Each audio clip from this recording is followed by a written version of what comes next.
সরকারিভাবে যেসব ছাদ আছে বিভিন্ন মানে প্রজেক্ট আছে সরকারি প্রতিষ্ঠানগুলোতে আমরা সোলার প্যানেল সরকারি তরফ থেকে করানো হবে প্রথম পর্যায়ে। পার্লামেন্টারি ন্যাম ভবন আছে, পার্লামেন্টে একটা জায়গা আছে আমাদের, সেখানে সোলার সিস্টেম বসাতে পারি। তাতে আমরা 5 থেকে 6 মেগাওয়াট বিদ্যুৎ আমরা নিজের উৎপাদন করতে পারবো ইনশাল্লাহ। পার্লামেন্ট চলাকালীন সময় সেই পিক আওয়ারে সেই সময় আমরা এই বিদ্যুৎ সাপ্লাই দেবো, বাকি সময় আমরা জাতীয় গ্রিডে দেবো।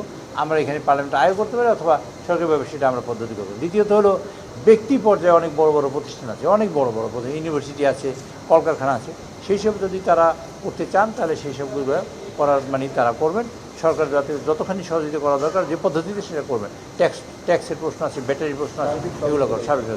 তৃতীয়ত হলো যে আমাদের সেচ ব্যবস্থাপনা আজকে বাংলাদেশে জানেন তো আমাদের ডিজেল খুব ক্রাইসিস থাকে সেচ ব্যবস্থার জন্য।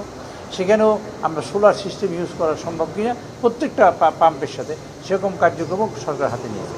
কাজেই আমাদের এই বিদ্যুৎ ব্যবস্থাপনাটা এমনভাবে করতে চাই যেটা উৎপাদনের কাজে লাগে এবং যাতে বিল ফেরেজ না হয় এবং মাঝখানে সিস্টেম লসটা বেশি না হয়, সেই কার্যক্রম মাননীয় প্রধানমন্ত্রী করতে যাচ্ছে।